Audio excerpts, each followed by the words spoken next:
Welcome to this week's episode of the Drivetime Podcast. We've got an amazing episode this week and a look back at 2025. I'm joined in the studio by Paul Hilton from JATO Dynamics, and we're going to be touching into some of the data highlights from 2025. What were the key trends that were happening globally? So stay tuned. You will not want to miss this. Welcome to the studio, Paul. Thanks for having me. Now, I've timed this just because you can tell by the clothing what time of year it is usually, but this is a last episode of the year for me. And I thought we met at AM Live a couple of weeks ago. We did, and yeah. JATO, in my sort of knowing, not that I don't know all the details about JATO, but obviously massive global trend tracking machine data house. So I thought it'd be really good to get a download from you of what's happened in 2025 and then some kind of look ahead for 2026. Sounds good. So yeah. So Paul, just a bit about you, because obviously I know we've kind of crossed paths, but not completely in our history. So just talk a little bit about you and how you ended up coming into automotive and then how you ended up at JATO. Well, I mean, I've been with JATO since October 2022. So just finished sort of 3 years. But I've been in the automotive industry for a very, very long time. It was actually Neil Hodgson gave me my first job in automotive many, many years ago for trader data systems. So I don't know if anyone who has that long a memory, it was Auto Trader's attempt to provide a vehicle provenance and history check business. So we were based sort of out of Nottingham and setting up provenance and history checks. So I spent the first many months driving around to finance companies, convincing them to give us their finance data and building that book. So I was there for a few years, and then I was at Mannheim. Yeah. But back then it was Portfolio Europe. So I worked with some dealers on photography solutions and providing websites. But the bulk of my career has been with G-Forces, and then became ATG, and of course now part of Keyloop. So I was there for 13 and a half years. Yeah. So in terms of the lessons learned for you going through that, what were the biggest or most exciting projects you think you worked on in that time? Well, I mean, even if you go back to 2009 when I started, there were no mobile websites. There was no responsive websites were not a thing. But even back then, there were no mobile websites. So it was just a desktop website. So everything you did was presenting on your desktop. And then, as the iPhone really took off and smartphones took off, then we had a separate mobile website. So you'd build somebody a desktop website and then a separate mobile website. And then, of course, it evolved into that kind of, responsive site where it obviously just like all sites are today. So going through, I think those journeys was certainly really, really interesting because, this happened so fast, really. It happened like every 2-3 years. We were going through these major technology shifts and having to adapt and evolve the platform. But I think that was, G-Forces at the time and ATG very much led the way in terms of that innovation. Yeah. So, it was very exciting to be part of, but did some great projects. We looked after a lot of the big dealer groups. HRO was probably the most attractive website we ever built many, many years ago. And then was fortunate enough to work with the team at Sytner on the development of their group website again many years ago. But my most fun project was actually in Namibia. We actually went out and we built a site called Nam Auto, which is basically a used car marketplace in Namibia, which was really cool. I got to go out there a couple of times and get that project set up. And then I remember going out when it launched and there was a billboard on like the main street in the capital city with Nam Auto on it. And I thought, oh, wow, we're part of that. Oh my God. So it was really cool. How did that come about? Well, we were doing work with dealer groups in South Africa. And then we started to do some work with a dealer group in Namibia. And then one of the big dealer groups in Namibia wanted to build a marketplace for the rest of Namibia. So that was a great thing. Those opportunities came about from time to time. So it was great, get to travel and to look after some exciting projects. But brilliant. Yeah, it's fun. It's top of Google for used cars in Namibia these days. So it kind of went from literally nothing to being a major marketplace in a small country, admittedly, but still it was a cool project. Yeah. So thinking about then, you moved to JATO. What was it that attracted you to JATO? How did that kind of switch come about? Yeah, well, I think, after I'd had a great time at ATG, but my time was sort of ready after the acquisition, and JATO came forward and said, look, we'd love you to come in and run our dealer solutions. So it was a product at the time called SalesLink. So I joined sort of to head up SalesLink in 2022.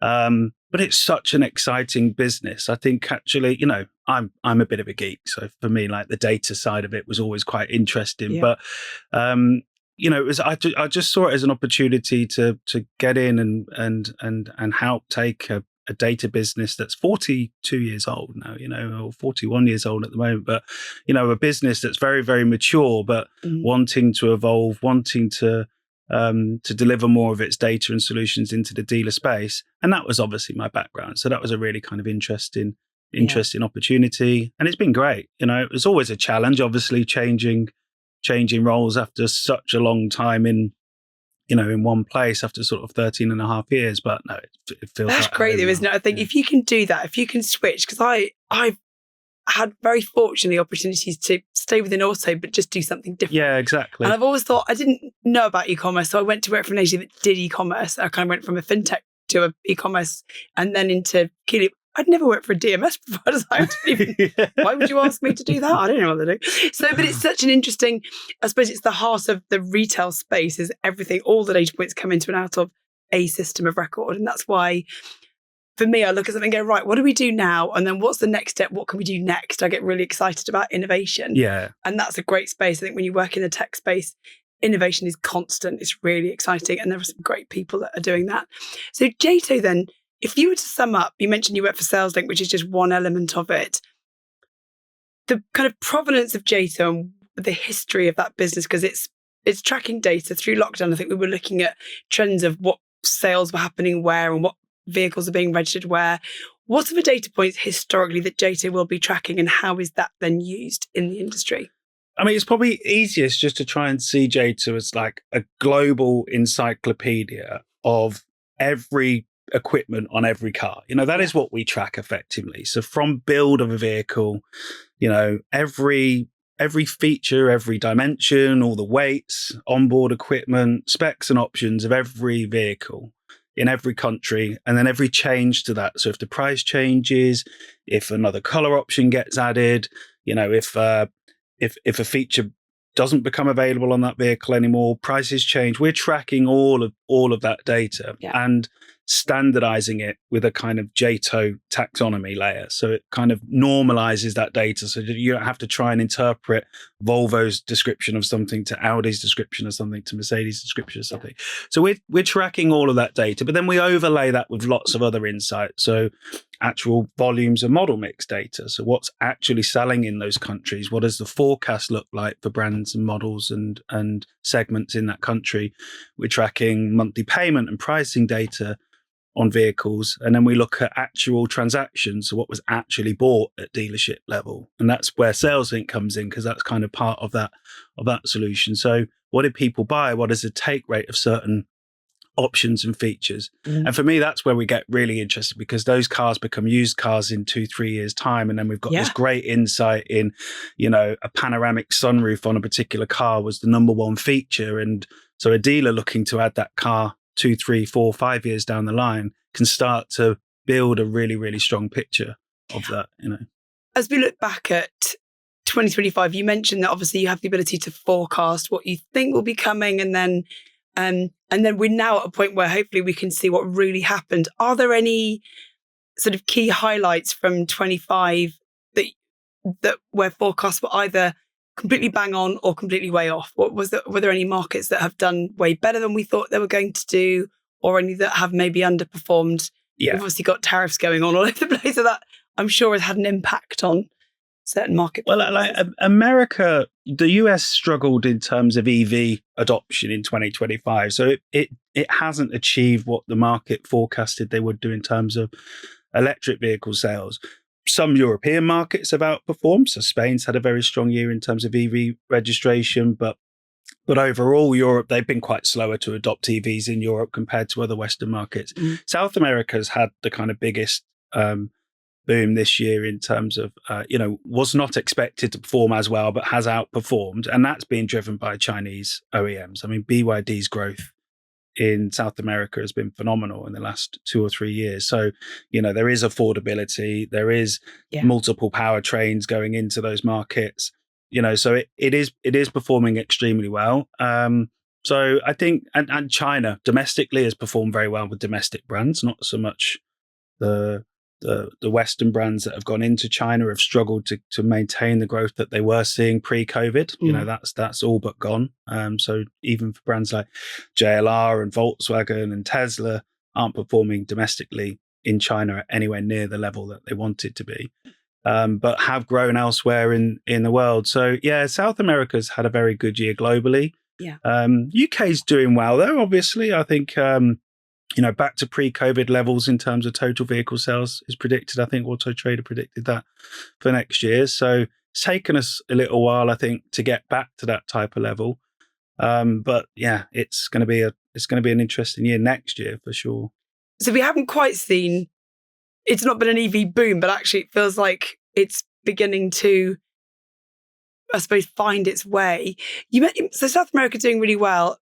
Who else is finding that EV transition easy? And are we connecting up enough of the dots with the infrastructure, please? We had Sarah Sloman in the studio a couple of weeks ago, and she's obviously coming from the charging, like plug and charge point of view.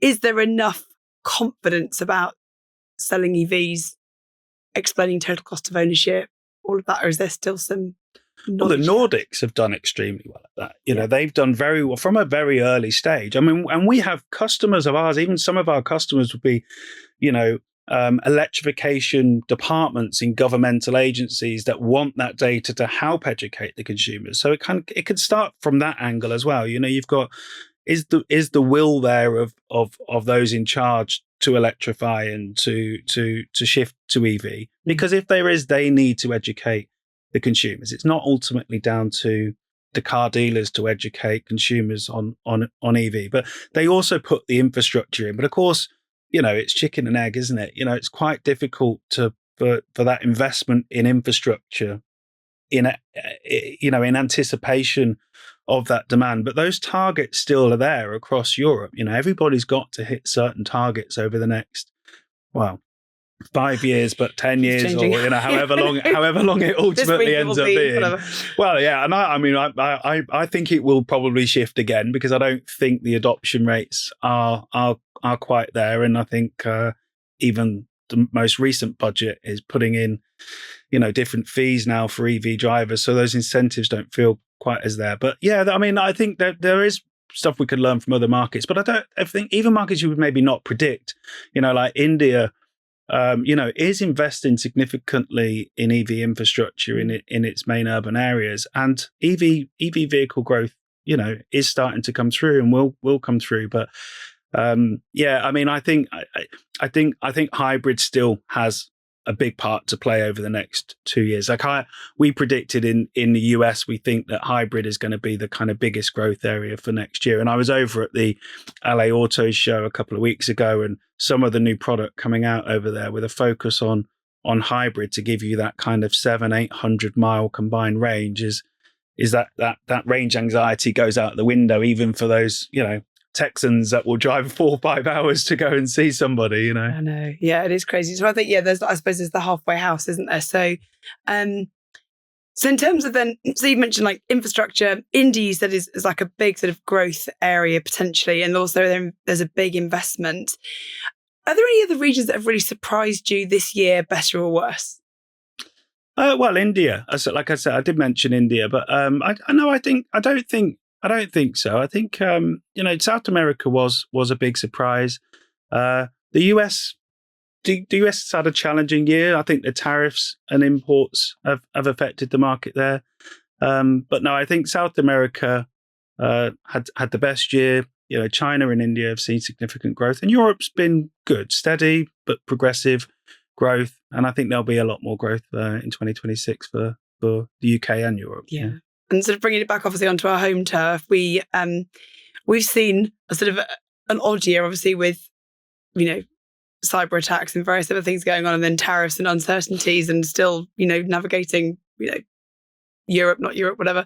Any sort of highlights, lowlights for the UK market that you sort of feel you can speak to? Well, I think I mean that the JLR's cyber attack was a low light for the UK automotive industry as a whole and globally. I mean, obviously the effects were far reaching, but, I live in Solihull, I live around the JLR factories. It had a big impact on a lot of people, but it's a wake up call for us all. All of us deal with data, all of us. I'm talking from a vehicle data, but in all of our businesses.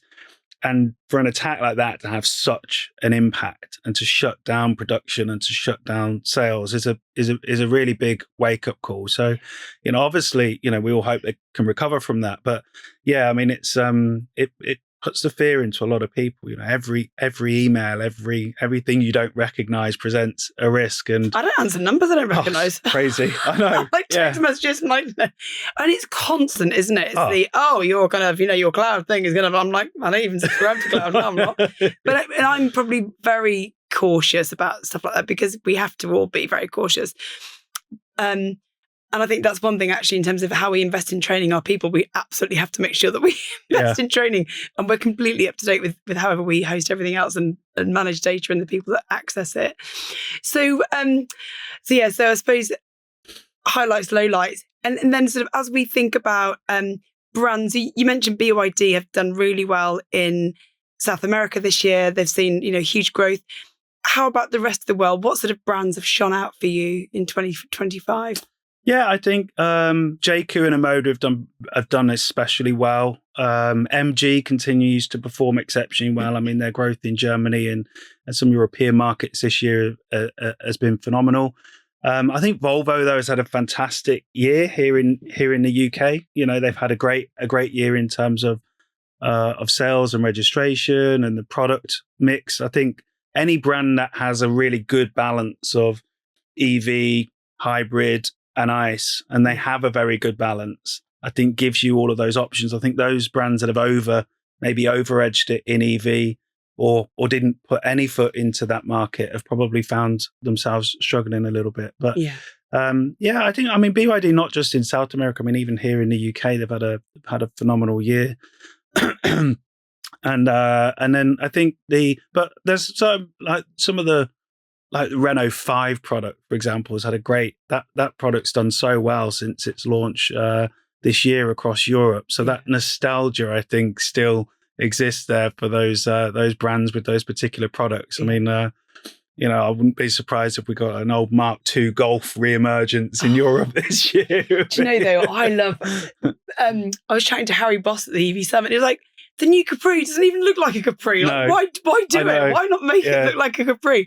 So we still, my first car, I don't know if it was Ford Cortina, but I did have a Mark II Escort at one point as well. So I think there are some really iconic vehicles, but Renault 5 is just one of those, it's a great small car. Yeah. I've got 3 teenage boys.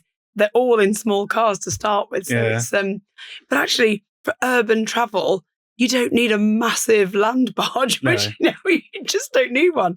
But those, the SUV segments obviously continue to perform really well. Yeah. But those, they're a great looking car, like you said. My first was a Citroen Saxo, so I don't know if that will quite make a emergence. It didn't quite have that same iconic feel as a Renault 5, and it looks great though. I saw it actually at a show here in the UK.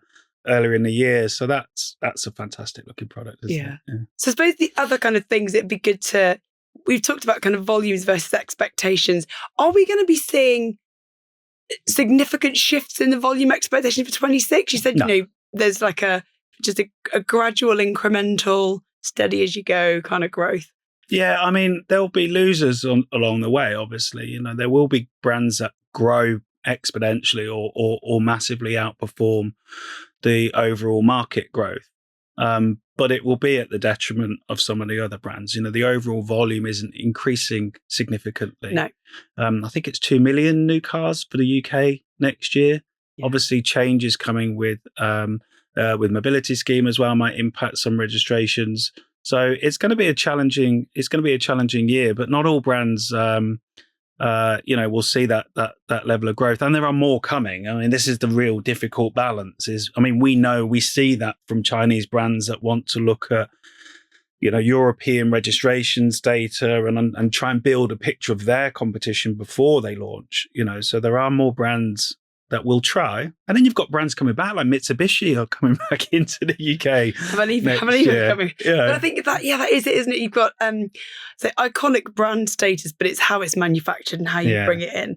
So in terms of those that you think might be at risk, then what would the strategies? Are you kind of advising on strategy, or is it? I mean, we obviously do a lot of work in retention, so the important thing is if you've got me in your brand, do everything you can to keep me in your brand, because then once you've lost me, you've lost me. Yeah, for a while. We have quite a big part of our team is we call it an advisory team, and it's precisely that. It is very, very intelligent analysts and consultants that will work with OEMs and will produce custom reports for them to look at their registration data, competition, sales volumes, where they're losing and why they might be losing, things that they need to be looking out for in terms of spec, equipment, options. Don't make it an extra option to put, Harman Kardon speakers on a particular car, or don't charge somebody for air conditioning in Spain because they just won't pay for it because it should come as standard and everyone else puts it as standard. So whatever the little nuances might be, whatever the kind of their segment, we do a lot of work on supporting them. Particularly around price point, price positioning, any incentives and discounts that they're likely to be facing, and how they need to put their product, not so much from a marketing and an execution perspective, but from a kind of pricing and product position. Yeah. So I think, as you're speaking, one of the pain points I think as consumers we face is that when you go into the OEM's website and you're then configuring it and you're trying to build a thing, I don't necessarily have the bandwidth to do that. I would be much happier. You know how you we did some user testing for a brand a while ago, and it was in a previous job, and I sort of fed back to them, why can't I just have that one? Because you've pre-configured it looks great. I click on it and you're pushing me into the accessories journey, which I can't be bothered with. I just want to have that one. So if you buy, and we talked about imaging in another podcast, that we kind of buy with our eyes and we go, oh, brilliant, I love that. I want it in blue with those wheels. And that's how I shop as a consumer with vehicles. I'm like, I know roughly what I want and I'll fine tune the details. I don't need to go into engine spec or all of that. I just haven't got please make it easy for me. Are OEMs going to make that simple? Because when you look at how Tesla have really simplified their configuration journey, there isn't that much choice. But actually, I don't have that much time. I just know what I want in terms of small, medium, large, or... But some do. This is the irony, isn't it? Because some consumers don't want that level of choice. Tesla is easy. You get 4 or 5 colours and 2 wheels and 2 interiors, and that's that. But some people like that personalisation. And I think OEMs have a hard job of striking that balance. Like how do they create sort of simple, almost pre-configured to the user, or suggested configurations? What do they think is the optimum configuration? But brands are doing that a lot better now. I mean, even Mercedes don't really put that many options. They're speccing their cars to a high base standard, so it's got everything on it. And that's certainly a model that the Chinese adopt. Very, very few options. It's all in. But it's literally all in. In terms of the safety equipment, the best speakers, the upgraded leather. So I think the more established, the kind of more traditional brands can learn from that, because it helps to keep production costs down. It means they can be more agile in terms of pivoting to different markets. And rather than going through that lengthy 16, 20-week build cycle, because the other thing as consumers want is it now, obviously. I know. Can I have it now or in the next 3 weeks? Like, how long have I got to wait? And that was one thing that we learned. We did an OEM site, e-commerce site, and we really simplified it was like small, medium, large, and then when is it available? Yeah. You can have it now in that colour, or if you want to wait 3 weeks, you can have that colour, or if you want to have that colour, you've got to wait however many weeks. So it helps you to kind of narrow down your decision making as a consumer really quickly, because you can focus in on that. Yeah. So I think that's a really interesting point, isn't it? The other thing I think is quite challenging for consumers is the ability to compare. So when you go into other consumer journeys, experiences, if you're buying a laptop or a mobile phone or whatever, you can easily compare different products independently. And that I think is quite challenging. I mean, it's really interesting because a big thing we've got planned for 26 is around comparisons, but putting it into the vehicle page that you're looking at. Because, of course, if you went to buy a fridge freezer on Currys, Currys don't necessarily have a brand allegiance, No. Whether it's Samsung or Beko or whoever, right? But if you went into Audi's website, they're going to give you a bit of a smaller choice. Well, this one or this one. Well, and obviously, but those brands now, and you see it, and a lot of OEMs now will have those ability to compare because they've got the confidence that in their product, and also they know you're going to look anyway. So why not serve that to you at the point that you're in their experience and have the confidence to show you where the car outperforms, rather than you go out to another brand and have a better experience or leave that journey. So I think more and more brands definitely now want to invest in side-by-side comparisons. And we've got some great tools coming to put those into dealer websites as well. So to be able to show the key, we call it key advantages, but the key advantages of the host vehicle over 2 or 3 other vehicles in that list, because that's, I think, it's part of social proof. It's that validation. We all get it when we go shopping for holidays or hotels or fridge freezers, and the ability to say, well, this particular product is better than its competitors for these reasons, or it outperforms in here, but maybe not in here. So the ability to dynamically kind of create those I think is going to be a really important part of that shopping experience in cars. Because like you say, it doesn't happen, and it's a massive purchase. Yet you can go and buy a £500 tumble dryer, and you'll see full comparisons, inundated. Dimensions, side by side, a video review. So just as we kind of, I suppose, wrap up the kind of 2025 look back, and then we can start to focus. And that's really exciting that you're doing comparison stuff, because it is such a gap, Paul. Yeah. I think in the way that consumers find information. So, we've talked about EVs, the momentum, where it's kind of accelerated, which markets, and where it's maybe stalled, where we've seen a bit more of a resurgence of hybrid, because you said in America, I think they are still hedging their bets. Yeah. Potentially. Definitely. So it's I'm not quite sure I can go fully EV yet. And I think you mentioned social proof. We don't see enough in certain countries of that destination charging. So I think when you get to a point where you see chargers everywhere, Sarah said there's a point where you're going to walk, you just drive in and there's a bank of beautifully lit up available chargers. Then you feel there's enough. You go, oh, great, I haven't got to worry. I know there's enough charging points for me to never run out of charge. And you can chuck it on wherever you go.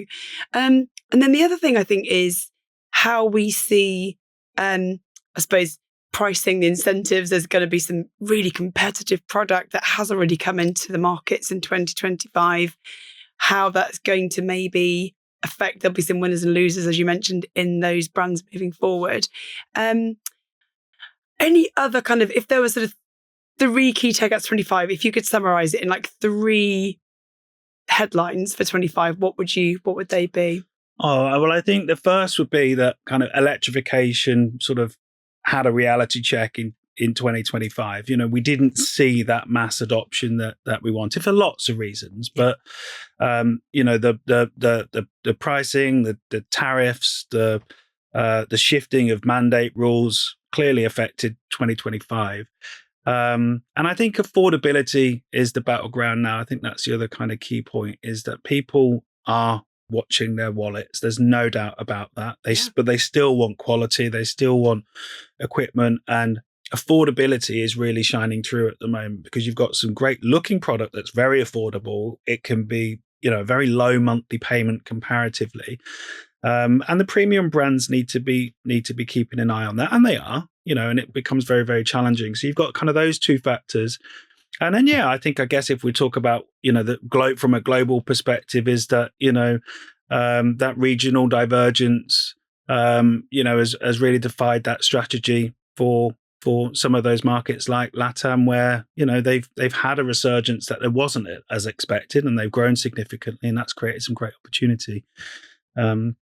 But and watch cyber. Everybody needs to watch their cyber rules and protection, because it's those challenges are going to keep coming. And we do in our business. I know you do in yours too. But everybody watching this, they've got to keep an eye on that data security, because it's been a challenging year there. Critical, and it has been a really challenging year. And I think it's the effects are kind of far reaching for everyone. It wasn't just the main OEM that was going to affect it, but it's all of that whole supplier network that were really. And it's not like it can't happen or they're too big. It could happen to anybody. They're different. The pain's different, obviously, don't get me wrong, but the consequences are there for everybody. So it's, it's not a nice topic. You don't want to always talk about it, but it's an important one that we as an industry. It's like a hygiene factor. We've got to get it right, haven't we? So absolutely right.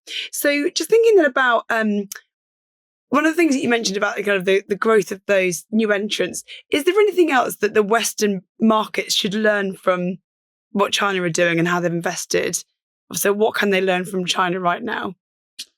Well, I think when we talked about the specs and options and the standard equipment, is look at those. I think looking at those model lineups and looking at the choice, and is it do they need to provide as much choice? Can they build more of those things into those vehicles as standard? I mean, if you're giving away typically 2,000-3,000 euros discount on every new vehicle, but then you're adding in 2,000-3,000, 4,000 euros worth of spec, then think about that strategy, because people want value, so they would rather have that value built in at the outset.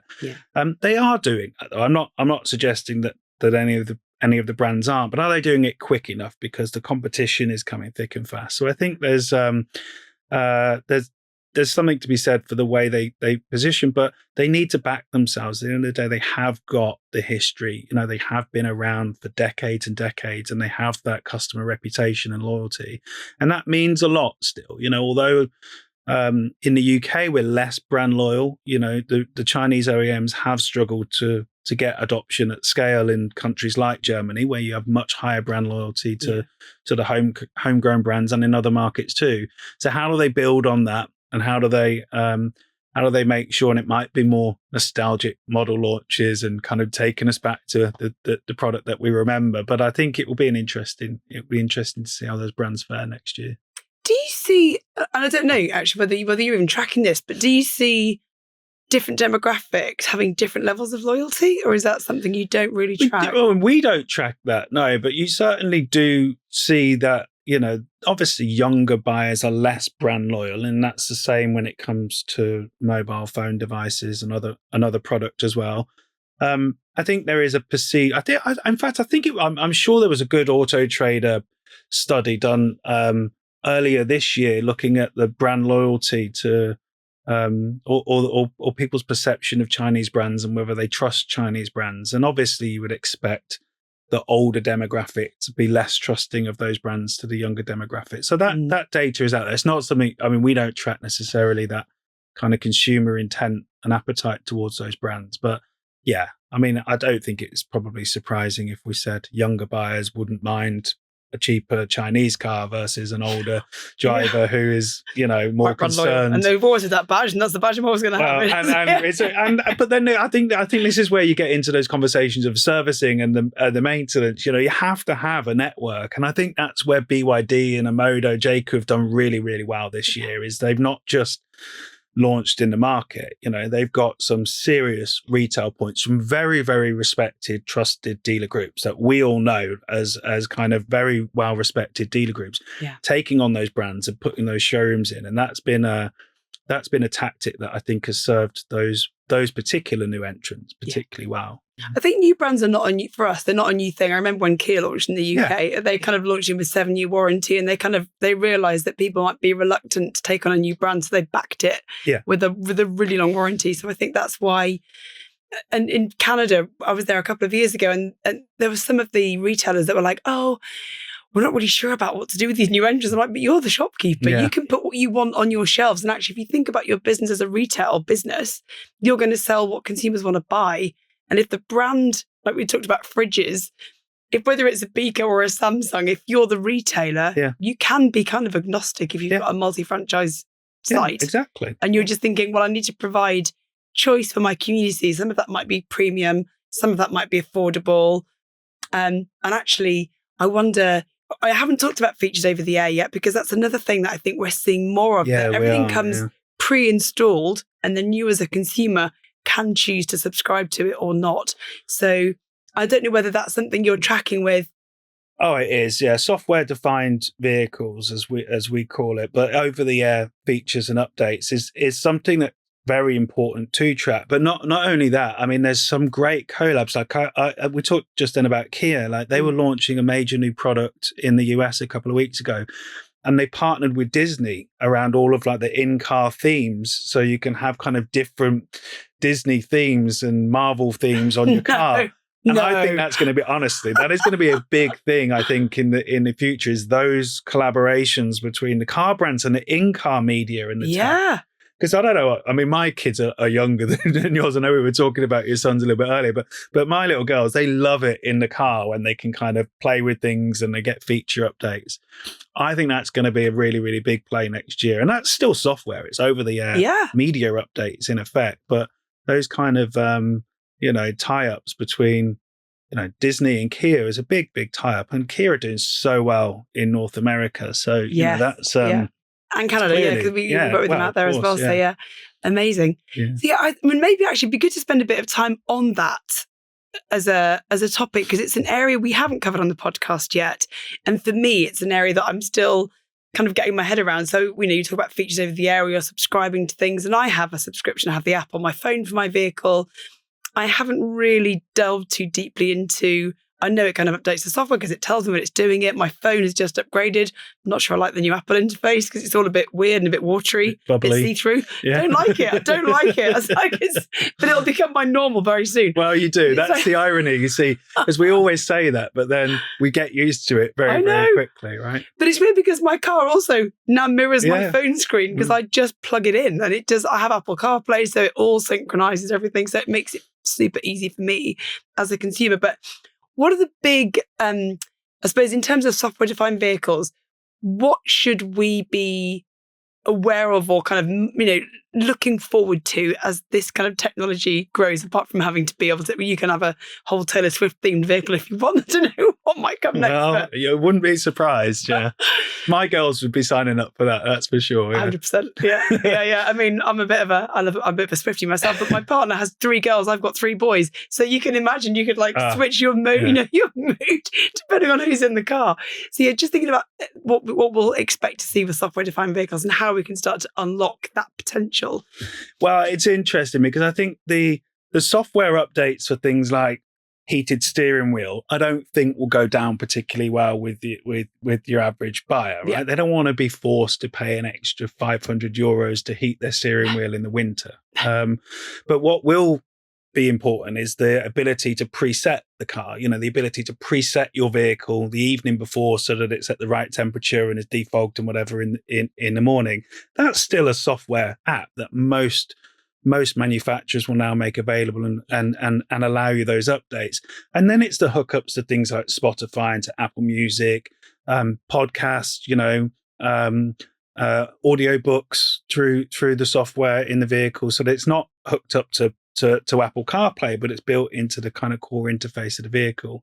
And then you'll have other things like Alexa in car and that type of technology that's coming.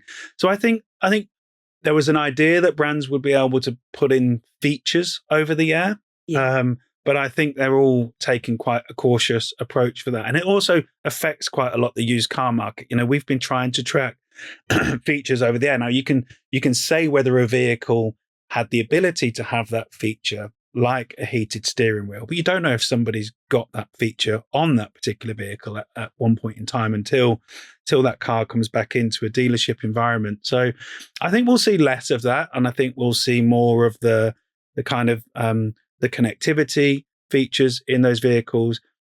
But I think the big thing that will come over the next 2 or 3 years is the kind of readiness for autonomous vehicles.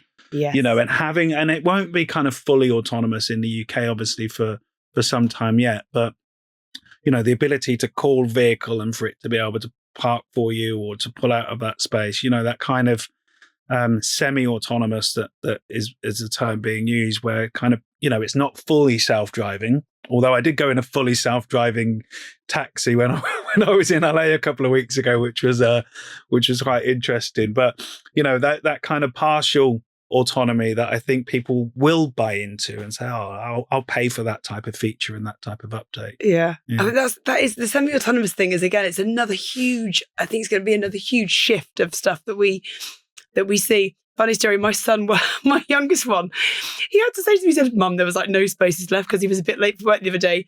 He had to crawl out of the boot of his car because he couldn't open the door. And he's in a Honda Jazz. I'm like, he had to get some woman literally to open the boot of his car. I mean, I feel sorry for whoever's parked next to him if they come back before he does. I know. He was like, I knew by the time I finished work, they would have gone because he finishes at like 2 a.m. or something stupid. So they did make me laugh. But that will happen. I mean, it'll be so much easier. He'll just now you can get out and just go park, and it will just drive forward and park itself. But some of that, I mean, that's on vehicles now, right? I mean, that technology is on vehicles, and I think what you've got is a balance of governments in allowing that technology on their roads, because even in the US, I think there's only kind of 4 or 5 states maybe that allow fully autonomous taxis. I think you've got Arizona, California, some of Texas. So, that kind of rollout of that type of technology is going to take time, but testing it with semi-autonomy like parking, which will be a great help for most people. Yeah, wouldn't it? Me included at times. I did it myself at the station. I had my luggage in the boot and I was reverse parking. I was like, I'm not going to be able to do that because my car would hit the roof if I opened the boot on its own. So there's me getting out, grabbing the suitcase and then leaving it, hoping no one fixed it, and then you have to drive in again. Yeah. Oh my gosh, I did see the funniest thing. I did see it was someone trying to park in a terrible, and they just couldn't get it in the end. I was like, I need to offer to park. I'm used to. It's been a long time since I've ever offered to park somebody's car for them, but yeah. Yeah, you can see it was you just can't do it. So self-driving or semi-autonomous would be a great thing. So just thinking then how, because we've talked a lot about, I suppose, the data that you're gathering and the specs and the trends and everything else. What would be, as we look forward into 2026, are there any key strategies that if you were kind of advising an OEM, or obviously you've got your teams of people that are they are literally paid to do that, what are the kind of big nuggets of advice that we're helping OEMs and retailers in terms of planning ahead for a new year? Well, I mean, I think a lot from a used car perspective now for next year, because I think that's going to be a really, really important part for the industry is the spec adjusted values and residual value forecasting for vehicles, because dealers are going to be presented with some significant opportunities to improve margin next year through used car and have a very, very, I think overall, it was some businesses did well this year in terms of performance, but a lot of dealer groups had a turbulent year, let's say, this year. I think next year can be very, very different for them, but they're going to have to buy really smart, and that's going to require them to look at multiple different routes for valuing vehicles and use the modern technology that is on the market today. Like, I mean, you can literally have tools today that will tell you every time that car's ever been advertised and every price that vehicle's ever had over the course of the last 3, 4, 5 years. Yeah. Dealers should be tapping into tools and applications like that, looking at different valuation models. And I mean, from our perspective, I know selfish, it's not a plug, but to look at the spec and the original fitted vehicle data for that car, did it have £6,000 worth of fitted options 3 years ago? And how am I now weighting that into my valuation for that vehicle today? And even if you're not changing the price of it, like at least promote those tools. We've seen so many examples when we've been looking at the market where you've got a car that's clearly got upgraded 20-inch alloy wheels, and the advert says it's got the standard 19-inch alloy wheels. And you're like, those things matter. Like, if your car's been sat there and you've just dropped it by £1,000 or £2,000 and it's over age and you've got a stocking plan on it, like this is all costing you money, like a lot of money. And all you need to do is think about these things a little bit better and spend a little bit more time in the merchandising of that. Or use, I love that, merchandising that product and use the data that's there. So when Nick King was in the studio, he said, they still have retailers who don't advertise it. If the thing's got sat nav, they go, oh, we don't want to tell somebody just yet. We'll wait for them to come. And I'm like, dude, someone's searching for a car with sat nav and that one doesn't say it's got it and that one says it does. That's what they're going to be looking at. Yeah. So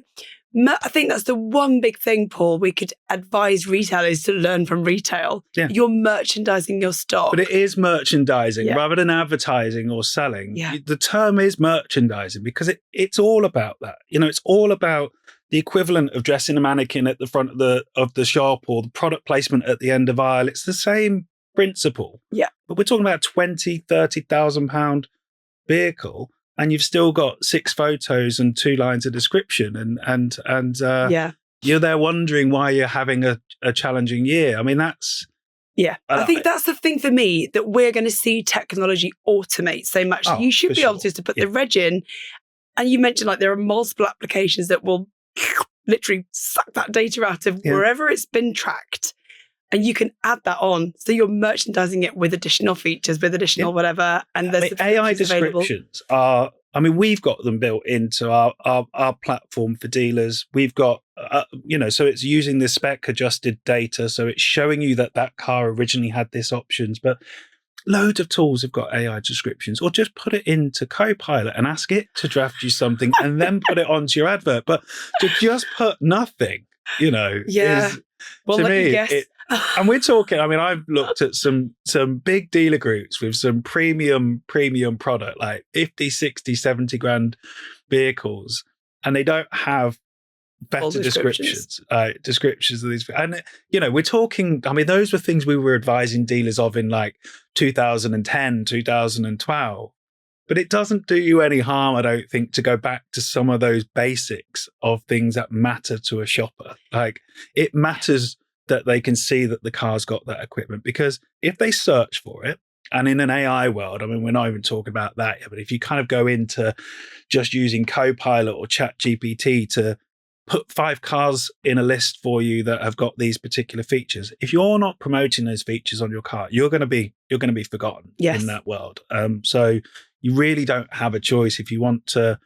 I think we used to talk to dealers about, modernize or when Kazoo was starting out, they were going to own the used car market. And for dealers then it was adapt, think about your e-commerce, think about your used car journey. And I think we're now back to that kind of think about your merchandising, think about the way you're putting those vehicles in front of consumers, because if you don't, those descriptions will get lost and you'll lose in the world of AI search for sure. And it's so much quicker as well. You could literally upload a load of registrations or VIN numbers and allow the Copilot to do the work for you so that your listings are optimized.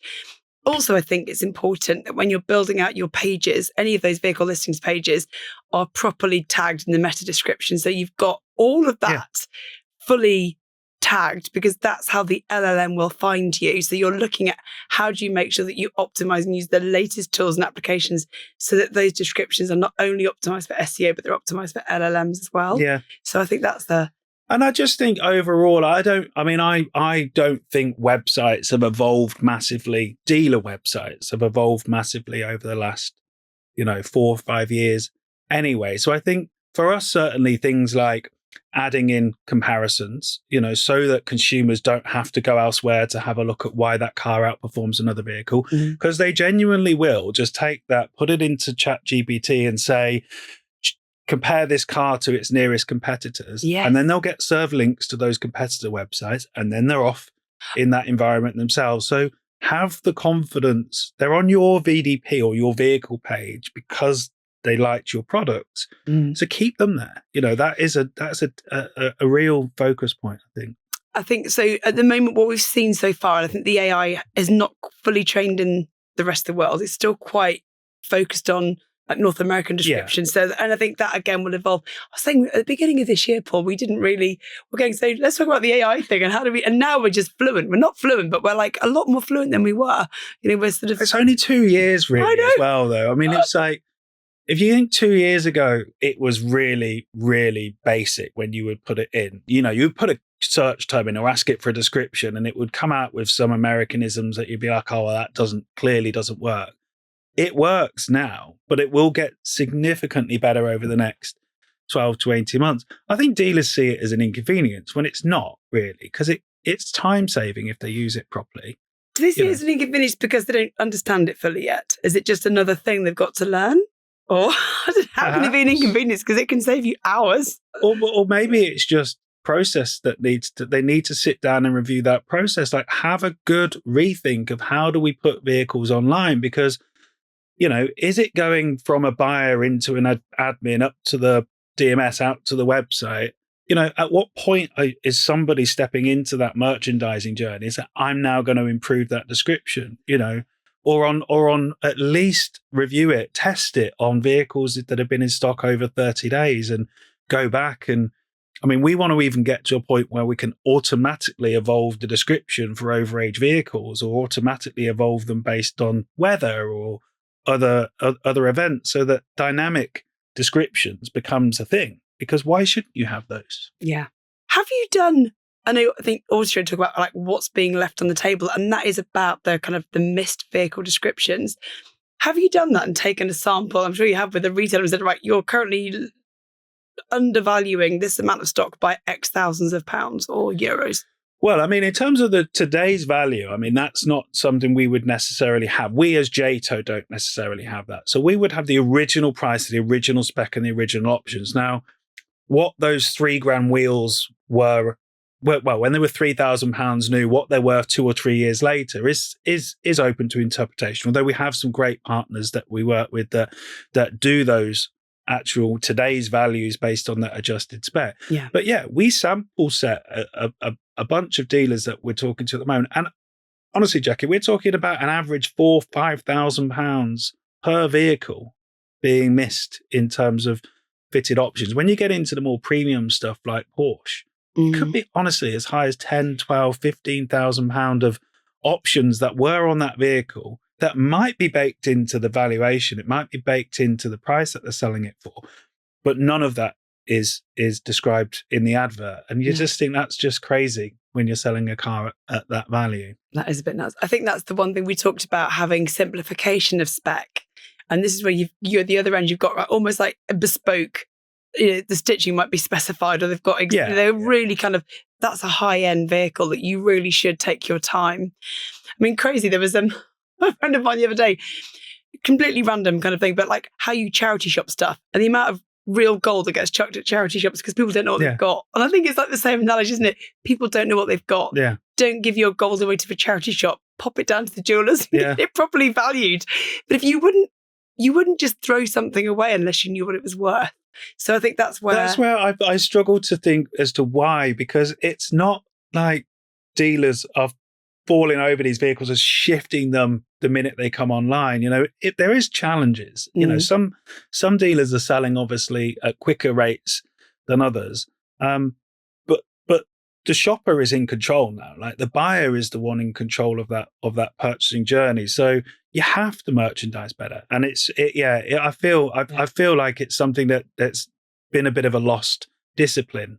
And I just think because there was so much automation through processes. We at G-Forces and ATG, of course, Keyloop and other providers, Auto Trader, provide this quick listing, and then they do this syndication. And for a lot of dealer group owners, and I don't necessarily think they're seeing this, is that they just assume it's all being done, whereas actual fact it's just automation and it's pushing those adverts out there. And then somewhere in the middle, they're not doing that. They're losing it, yeah. But that's something I think we as an industry also need to look at, and as a supplier base, we need to get better at supporting those dealers because, AI costs money to run, obviously. Every time you have to buy these tokens. I don't know if everybody understands this, but you're buying like hundreds of thousands of pounds a year of these AI tokens from Copilot or OpenAI. You're licensing it. It's not for free. Yeah. So actually, if you're paying to use the tool. Yeah. So, and then make sure that you understand that investment has led to X uplift in profit of your used vehicle car park. And that's relatively easy to calculate. Yeah. It's not going to take you too long to work out that I spend 20 minutes less listing a vehicle. It sits in stock for 5 days less as an average, and I sell it at X percent of its listed price. Those 3 metrics alone, you could use Copilot to do the calculation for you on ROI. As we wrap up the episode, then I think it'd be really good just to capture that. So you spend less time building the advert. You've kind of got less days in stock and then more return on investment in terms of vehicle valuation.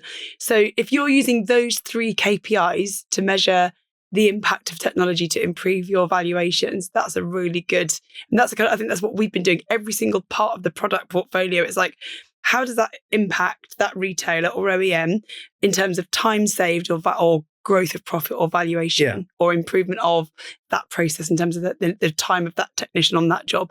So I think that's the we call it time, money, risk, but it's like, it's all of those things, isn't it? It's like, how do you measure those things? And I think in workshops, I'm not saying it's easy to measure, but it's been measured now, and there's companies like Keyloop that can provide that measurement because of that end-to-end control of the customer journey, and then of course the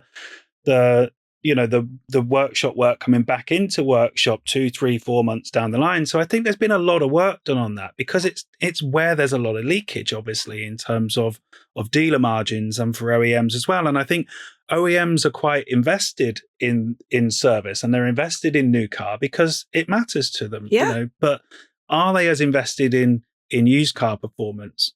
Probably not. That's where the dealers need to make sure they own that space and look at that merchandising and look at that ROI calculations. But brilliant. Paul, I could talk to you all day, but we only have like an hour. Done already? That's very fine. So that was amazing. Thank you so much for that sort of look back at 2025. And I think there are some really key lessons learned, and we're going to pick some of them up in the Gear Change episode. So anyone that's listening to this episode, it's going out over Christmas and New Year because we wanted to give people a chance to reflect back on if you can improve some key things into 2026, there are some great lessons that could be learned from that episode. So Paul Hilton, thank you so much for joining me for that main episode. It's been awesome. Thank you. Thanks. So thanks again to Paul Hilton for joining me this week in the studio as we wrap up December in 2025 in quite a chilly London. But that was an amazing episode, and stay tuned into next week. We've got the Gear Change episode coming right up. Don't forget, if you're watching us on YouTube, give us a like, follow and subscribe. You'll never miss an episode of the Drivetime Podcast.